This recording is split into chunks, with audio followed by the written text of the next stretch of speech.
acho que a próxima guerra nuclear pode acontecer em algum lugar do Oriente Médio, porque as diferenças são antigas e religiosas. Pessoalmente, não acho que eles vão conseguir resolver a questão entre palestinos e israelenses e...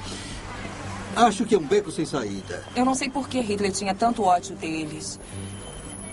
Talvez ele... eu não consigo entender. Eu acho que essas pessoas que odeiam os judeus e tudo são... eu acho que eles têm medo deles. Eu acho que o povo judeu tem má reputação há muito tempo. Antissemitismo.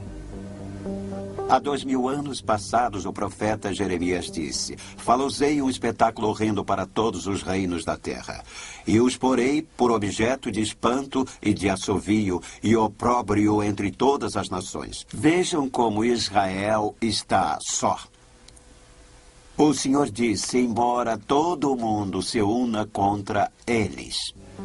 No versículo 37 de Deuteronômio 28, temos o antissemitismo. Muitos outros versículos. Israel será odiado, perseguido, e eles serão mortos como nenhum outro povo. Há muitos grupos minoritários que acham que foram oprimidos e maltratados, mas nenhum como Israel. E não temos tempo para lhes dar exemplos, mas o antissemitismo é horrível. Visitem Auschwitz. Sabiam que depois de Auschwitz, depois que aqueles sobreviventes esqueléticos foram soltos, 1.500 deles foram mortos pelos poloneses quando voltaram tentando reaver as casas das quais a Gestapo os tinha tirado para exterminá-los? Isso foi depois do Holocausto. 6 milhões morreram nas mãos dos nazistas.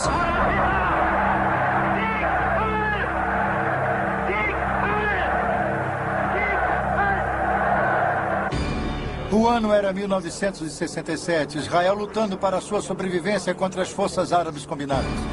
A tropa não conseguiu impedir que radicais palestinos atacassem e matassem israelenses. O antissemitismo continua até hoje. Deus o previu, mas ele disse: 1000 Hitlers não poderão varrê-los. Eu vou preservá-los como um grupo nacional de pessoas com identidade étnico, porque nos últimos dias eu vou levá-los de volta para sua terra.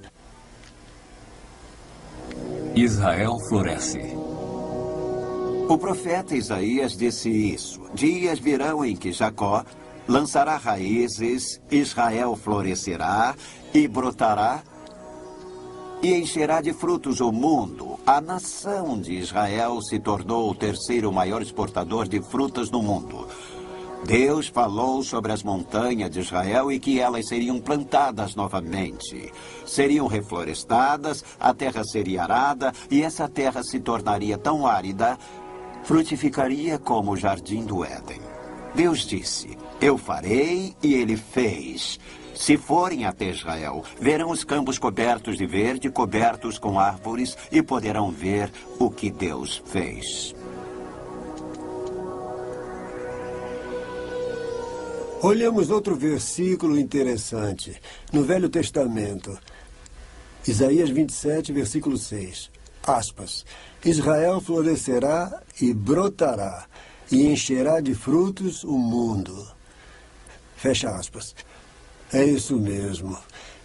Era um deserto até há poucos anos atrás. Não era habitado e parecia ser inabitável. Se forem a Israel hoje, as florestas que plantaram trouxeram um aumento nas chuvas.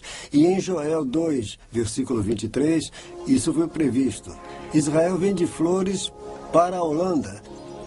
Isso é surpreendente que exatamente o que foi previsto nas Escrituras esteja acontecendo em nossos dias. Se forem lá, Israel está florescendo como um botão. De acordo com o Biro Central de Estatísticas de Israel, o país aumentou significativamente a irrigação na terra durante nossa atual geração.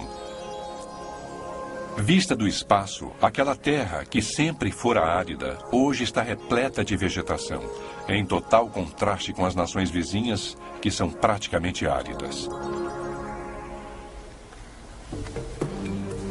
O templo.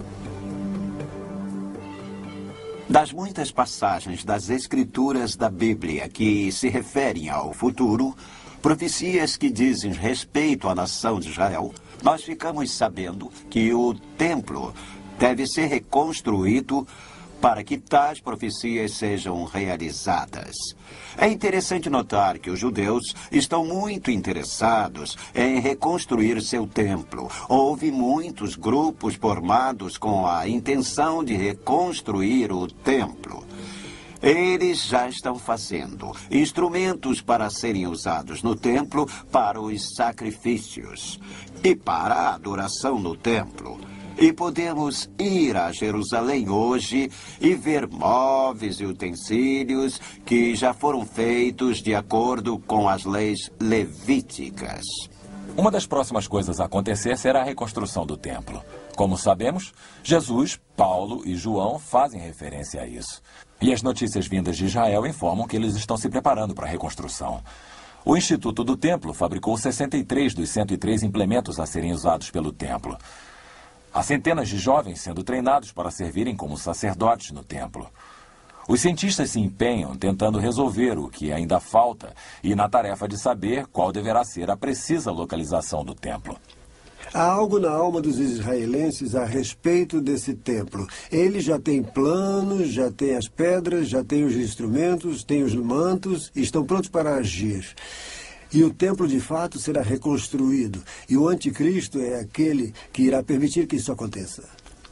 Vários versículos bíblicos confirmam que o templo judeu será reconstruído em Jerusalém durante os últimos dias. Em Apocalipse, capítulo 11, versículo 1, nós lemos: Dispõe-te e mede o santuário de Deus, o seu altar e os que naquele adoram.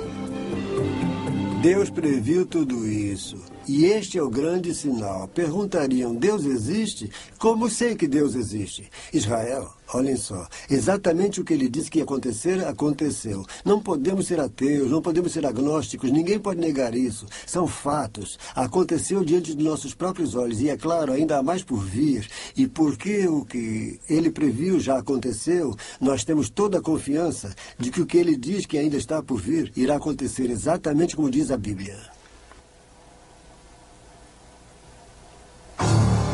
Neste segmento, examinaremos a profecia bíblica relativa a um único sistema global, político e religioso, que será necessário para que o homem sobreviva.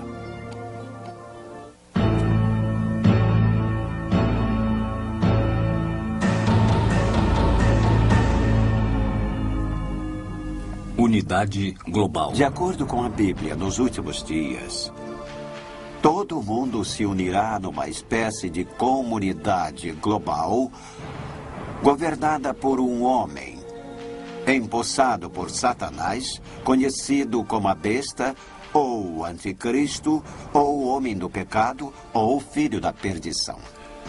Em Apocalipse, capítulo 13, lemos: E toda a terra se maravilhou seguindo a besta. E adoraram o dragão porque deu a sua autoridade à besta e adoraram a besta, dizendo: Quem é semelhante à besta? Quem pode pelejar contra ela? A Bíblia indicou que no final dos tempos, como ela o chama, surgirá um líder global. E ele vai ser o homem mais atraente que o mundo já viu. O mundo irá adotá-lo e, incidentalmente, ele será um homem de paz, um homem de finanças, não militar. Ele se tornará poderoso em termos militares para que quem venha guerrear contra ele se arrependa. Em 1995, centenas de líderes políticos, de negócios e religiosos se reuniram em São Francisco para o primeiro Fórum Anual do Estado Mundial. Sua missão declarada é a construção da primeira civilização global. Propostas incluíram a criação de uma linguagem comum, uma moeda única e a união e aceitação de todas as religiões. Um dos líderes religiosos disse que o universo está buscando se realizar através de nós. E à medida que estudamos os eventos mundiais, devemos concluir que o mundo está trabalhando no sentido de uma nova ordem mundial.